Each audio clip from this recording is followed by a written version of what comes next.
Kolkata rape case को लेकर CBI की इन्वेस्टिगेशन लगातार चल रही है और सीबीआई की इस इन्वेस्टिगेशन में कई सारे चौंकाने वाले दावे भी निकलकर सामने आ रहे हैं। संदीप घोष और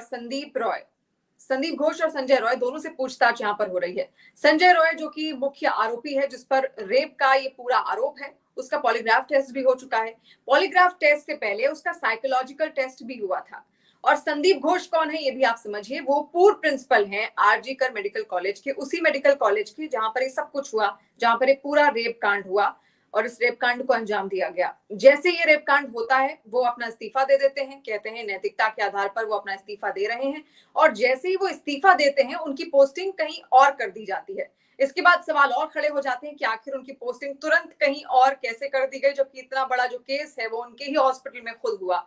और इसको लेकर भी नाराजगी थी कि आखिर आधे एक घंटे बाद वो क्यों पहुंचे उस जगह पर जहां पर इस रेप कांड को अंजाम दिया गया, क्योंकि प्रिंसिपल वो है स्कूल के, कॉलेज के। तो ऐसे में सबसे पहली जिम्मेदारी यही होती थी कि जैसे ही उस डेड बॉडी को देखा गया या जैसे ही मृत डॉक्टर को देखा गया तो उसके बाद तुरंत उनको इन्फॉर्म करना चाहिए था। लेकिन आधे घंटे बाद उन तक इंफॉर्मेशन पहुंचती है इस पूरे केस को लेकर।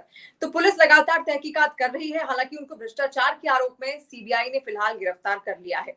सीबीआई ने जब से इस पूरे केस को ओवरटेक किया है तब से वो तमाम तरीके के सवाल कर चुकी है। अब संजय रॉय की बात करते हैं। संजय रॉय पर ही आरोप लगा था कि उसने ही महिला डॉक्टर का रेप किया सेमिनार हॉल के अंदर, आरजी कर मेडिकल कॉलेज के अंदर, और उसके बाद उसको मार भी दिया। इसके बाद सीबीआई की इन्वेस्टिगेशन हुई, उस पर कई तरीके के आरोप लगे। फिर बातें निकलकर सामने आई कि उसकी 4 पत्नियां भी थी और एक एक कर सब उसको छोड़कर चली जाती थी। और जो चौथी पत्नी थी वो कैंसर की वजह से उसकी मृत्यु हो गई थी। ये बात भी निकलकर सामने आई। हालांकि जब संजय रॉय के घर पहुंची सीबीआई की टीम और पुलिस की टीम इन्वेस्टिगेशन के लिए, तो उसकी मां का यह कहना था कि उनका बेटा ऐसा बिल्कुल भी नहीं है। और बहुत सारी बातें निकलकर सामने आ रही थी कि वो पॉर्न साइट्स में पोर्नोग्राफी का बहुत ज्यादा उसको लत थी। तो ऐसे में जब इस कांड को उसकी ओर से अंजाम दिया गया और सीबीआई ने जब उससे कई सारे सवाल यहाँ पर किए पॉलीग्राफ टेस्ट के दौरान, तो बहुत कॉन्फिडेंस के साथ उसने अपने जवाबों को यहाँ पर सीबीआई के सामने रखा है। अब एक एक कर मैं वो तमाम सवाल आपको बताऊंगी और क्या जवाब यहाँ पर उसकी ओर से दिया गया, क्योंकि हैवानियत की सारी हदें उसने पार कर दी थी, लेकिन फिर भी उसके चेहरे पर एक भी शिकन नहीं है। जो सवाल जवाब यहाँ पर किए गए हैं वो मैं आपको बताती हूँ। जो पहला सवाल यहाँ पर पूछा गया सीबीआई के अधिकारियों की ओर से संजय रॉय से पॉलीग्राफ टेस्ट के दौरान, ये मैं आपको बता रही हूँ। तो पहला सवाल ये था कि किसी का रेप किया कि नहीं, ये पहला सवाल था जो कि संजय रॉय से किया गया था। तो संजय रॉय केवल एक जवाब देता है, नहीं का। उसने कहा नहीं। दूसरा जो सवाल किया गया कि वहां गए थे, यानी कि सेमिनार हॉल क्या गए थे, आरजी कर मेडिकल कॉलेज क्या गए थे, ये दूसरा सवाल था सीबीआई का। तो संजय रॉय की ओर से जवाब दिया जाता है, हाँ मैं गया था। तीसरा सवाल सीबीआई पूछती है कि आखिर वहां क्यों गए, क्योंकि जब गए थे तो उसका कोई कारण और मकसद तो हो सकता है। तो उसने जवाब दिया कि काम के लिए मैं वहां पर गया था। इसके अलावा चौथा सवाल सीबीआई यहाँ पर करती है कि वहां पर क्या कोई और भी था, मतलब उसके अलावा क्या कोई और भी वहां पर उस वक्त मौजूद था। तो उसका जवाब था, 3rd फ्लोर पर कोई नहीं था, क्योंकि 3rd फ्लोर पर ही सेमिनार हॉल था और वहां पर उसने कहा कि कोई भी मौजूद नहीं था। पांचवा सवाल सीबीआई करती है कि क्या तुमने उसका नाक मुंह दबाया था। तो ये जवाब दिया जाता है संजय रॉय की ओर से कि हाँ। छठा सवाल था, तब तुम्हारे साथ कोई था। तो इसका जवाब दिया जाता है नहीं। और सातवां सवाल जब सीबीआई करती है कि ठीक ठीक बताओ तुमने रेप किया या नहीं, तो पॉलीग्राफ टेस्ट में यहाँ पर संजय रॉय की ओर से कहा गया नहीं उसका जवाब था। हालांकि तमाम आरोप लग रहे हैं संजय रॉय पर कि उसी ने ही ये रेप और मर्डर दोनों किया है। लेकिन जब पॉलीग्राफ टेस्ट हुआ तो भी बहुत आसानी से उसने तमाम सवालों के जवाब दिए। और जब उससे पूछा गया कि क्या उसी ने रेप किया है, तो उसने साफ साफ कहा नहीं। देखिए, पॉलीग्राफ टेस्ट के लिए इजाजत चाहिए होती है खुद आरोपी की भी, और आरोप तो थे ही पहले से ही संजय रॉय पर। तो उसने जब इजाजत दी तो उसके बाद ही पॉलीग्राफ टेस्ट हुआ। और पॉलीग्राफ टेस्ट को लाई डिटेक्टर टेस्ट भी कहते हैं, यानी इससे पता चल पाता है कि सामने वाला झूठ बोल रहा है या सच। क्योंकि सीबीआई को शक था कि अब भी बहुत सारे ऐसे सवाल के जवाब हैं जो ठीक ढंग से संजय रॉय दे नहीं रहा है, वो कुछ ना कुछ छिपा रहा है। क्योंकि उससे जब जब पूछा गया कि उसने रेप किया या फिर नहीं, पूरे होशोहवास में भी, तो भी उसने कहा था नहीं। तो इसी कारण की वजह से सीबीआई को उसका पॉलीग्राफ टेस्ट करवाना पड़ा था। इससे पहले उसका साइकोलॉजिकल टेस्ट भी हुआ था। जैसे ही सीबीआई ने इस पूरे केस को अंडरटेक किया, उसके बाद साइकोलॉजिकल टेस्ट जब किया गया संजय रॉय का, तो ये साफ पता चला कि उसको किसी भी तरीके का कोई दुख नहीं है इस जघन्य अपराध को लेकर जो उसने किया, जैसा कि कहा जा रहा है। हालांकि पॉलीग्राफ टेस्ट जब उसका किया जाता है साइकोलॉजिकल टेस्ट के बाद, तो पता ये चलता है कि उसने इस बात का जवाब दिया है कि उसने रेप किया या फिर नहीं। उसका ये जवाब था सीबीआई को कि नहीं किया। तो सीबीआई को अब भी कहीं ना कहीं संतुष्टि नहीं है इस बात को लेकर। आगे क्या होगा, सीबीआई की इन्वेस्टिगेशन इस पूरे मसले को लेकर चल रही है। लेकिन विरोध प्रदर्शन पूरे बंगाल में, बंगाल के अलावा देश भर में हमने देखा डॉक्टरों ने किस तरीके से पूरा ये प्रदर्शन किया। आईएमए, इंडियन मेडिकल एसोसिएशन की तरफ से भी प्रदर्शन दर्ज किया गया था, क्योंकि डॉक्टर्स की सेफ्टी सबसे ज्यादा जरूरी है। अगर डॉक्टर्स सेफ रहेंगे तो हिंदुस्तान बचा रहेगा, पूरी दुनिया ही एक तरीके से सेफ रहेगी, क्योंकि बाहर से भी कई सारे मरीज आते हैं भारत में अपने इलाज के लिए। इसी वजह से डॉक्टर्स की सेफ्टी बहुत जरूरी है और यही मांग डॉक्टर्स बार बार कर रहे हैं। कल भी बंगाल में प्रदर्शन देखने को मिला। लोगों ने अपने घरों की लाइटें बंद कर दी थी 1 घंटे के लिए।